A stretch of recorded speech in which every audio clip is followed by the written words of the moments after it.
Let's talk about Keith Time Thurman.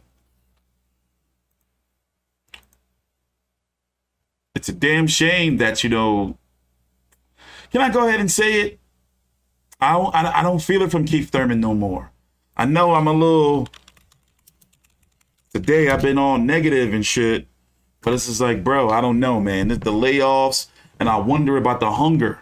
Like, is it really there with the injuries and everything? You know, 29-1 with 22 KOs. How old is Time now? Let's go see. He's got to be at least 32 now. Now, me personally, 33. He turned 33 in November. Me personally, this is not old in boxing.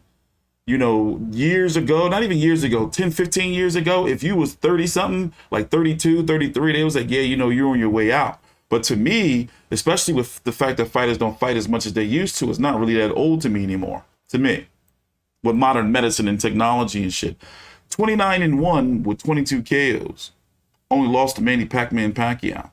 Now, let's go look at like where his run like really started. To me, his big time run really started when he won the WBA interim title from Dirty Diego Chavez. This was a really good fight. Dirty Diego, I met him once in New York of all places. Dirty Diego, Jesus Soto Caras, Julio Diaz, Leonard Bundu, and then, you know, to open up PBC, like he was the beginning. Come on, man, these intrusive ass ads.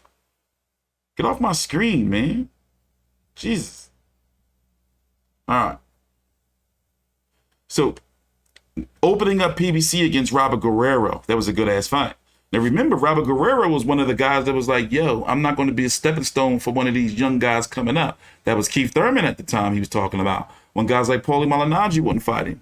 Then the Luis Collazo fight. You know, Luis Collazo exposed a kink in the armor of a Keith Thurman. What did he do? Punched him in the stomach. You saw Keith Thurman pull out the nicest bike you ever seen. He was gone. Show and Porter, they went to war. Free TV, right? What was that? That was CBS?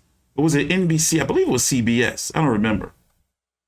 He fought Danny Garcia. I was hospitalized the day before this fight. I would never forget.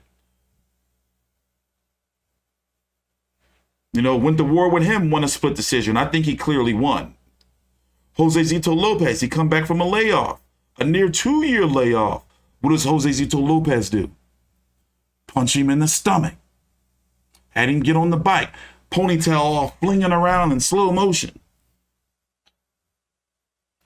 Now, this to me was kind of bad right here.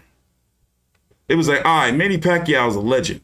But it's like, it's no way Keith Thurman should have lost to a part-time fighter in Manny Pacquiao. Just my personal opinion, bro. But it was that knockdown. And then he also got punched in the stomach, too.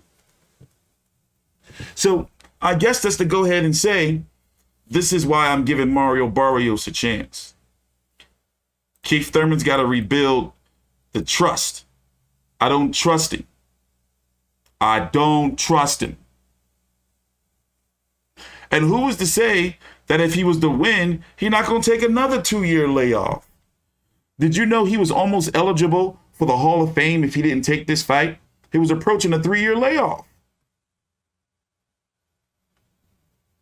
Thurman got the look of a fighter that can beat everybody, but also it's like, yo, like, I don't know, bro. You look like you can get knocked out one day. Mario Barrios, 26-1 with 17 KOs, 26 years old. Last fight against Gervonta Davis when he was like outboxing Gervonta Davis, and then Tank just chased him down and knocked him out. Cowboy Ryan Carl, this fight right here against Bakhtir Akhmadov, he lost this fight to me and he got his jaw broken and was looking like Jaime Munguia. But besides that, nothing. It was nothing of real note there. So I understand why people saying, yo, but how you think he going to beat Keith Thurman? You know, smaller fighter coming up in weight. I don't know, man. Mostly because I don't trust Keith Thurman, if that makes sense. Yo, these ads are very intrusive. And yes, I do have ad blocker, but me being the guy that I am, I turn my ad blocker off for sites that I use so they can get the revenue, even though they won't send me a t-shirt, Box Rec. But anyway, moving on. I think that Mario Barrios has a chance mostly because I'm superstitious and I don't trust Keith Thurman. That's okay, James. I don't trust him. I don't trust him. So I like the fight personally. And I'm cool with the pay-per-view. When I heard Keith Thurman was coming back, I was like, it's going to be pay-per-view. It's going to be $75. You thought they was going to give him to us for cheap? No way. They still consider Keith Thurman to be like a big deal over there. And think about it like this. If he wins, you know, and if he stays active and, you know, God forbid he gets an injury, if he wins, then expect for him to fight the winner of Spence versus Ugas. Unless Spence loses, then Ugas and Spence are going to have a rematch. And that just leads right into Terrence Crawford. And like, what the hell is he going to do? Word on the curb is, I haven't researched it yet, but Big J had messaged me like fucking 4 o'clock in the morning or some shit about some news or rumors that Terrence Crawford is looking to move to 154 to fight the winner of Charlo versus Castano, which can happen, but will he be able to jump the line in the mandatory status? Because when you're a WBO champion, if you move up a division, you become automatic mandatory for the champion. But what happens, like Tim Tszyu is the mandatory right now. The WBO already ruled that. We did a video. But does he override that because he was champion before? So for example, let's say in a perfect world for Terrence Crawford, if it's true that he wants to move to 154, he drops his WBO title at 147, moves to 154. The WBO is like, all right, cool, we're going to make you next in line. He fights the winner of Charlo Castano. The winner of that has to fight Tim Tszyu. And then you have the winner of, then you have Bakram Murtazaliev, who is the IBF mandatory. He's number 1 in line. It's just, it's a mess. I don't want to get too far down the trough there, you know. But looking at 147 pounds and the landscape that Keith Thurman is in, you know, there's still money to be made for him on pay-per-view in significant fights, because to me, I still want to see him versus Errol Spence. I still want to see that fight. Errol Spence, of course, WBC, IBF, 147-pound champion. Your Dennis Ugas with one arm beat Manny Pacman Pacquiao. Manny Pacman Pacquiao was running for president of the Philippines. Radzhab Butayev,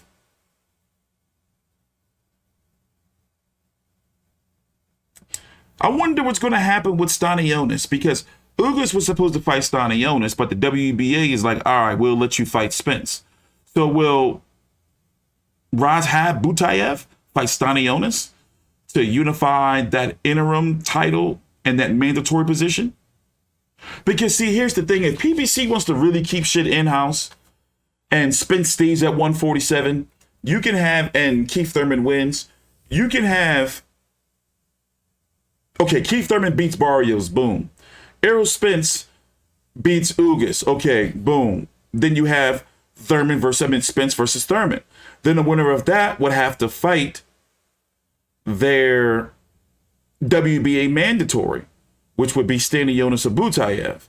And then things get more interesting between what would happen with Boots Ennis and Virgil Ortiz, because one of them, I don't think they're going to fight each other or be ordered to fight. They will probably be ordered to fight, but one of these guys is going to be the next IBF mandatory. And Boots Ennis is already fighting over there on the PBC side, even if he's not a PBC fighter. You see what I'm saying? Virgil Ortiz is taking on this Michael McKinson. I forgot the date. But Virgil Ortiz is also number 1 by the WBO. And number 1 by the WBC.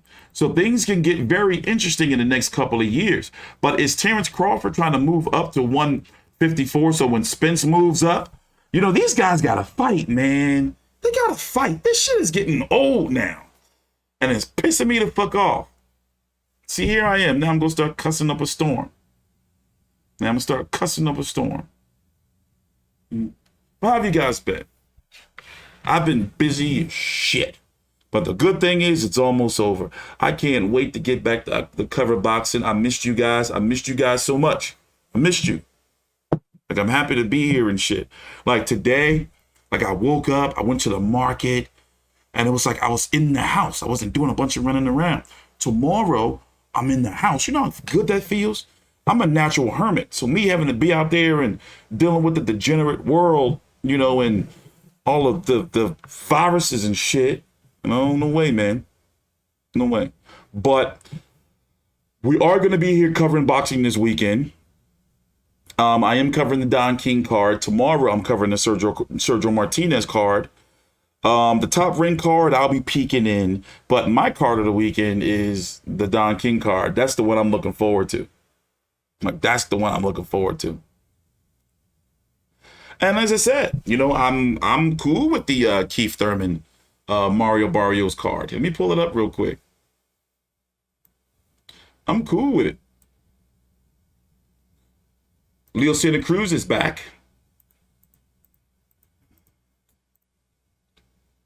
During the Zoom call, he was, you know, he's been trying to come back sooner. But basically his team, I'm guessing Al Heyman told him like, yo, like, nah, you got to chill, dog. Like, you got to chill.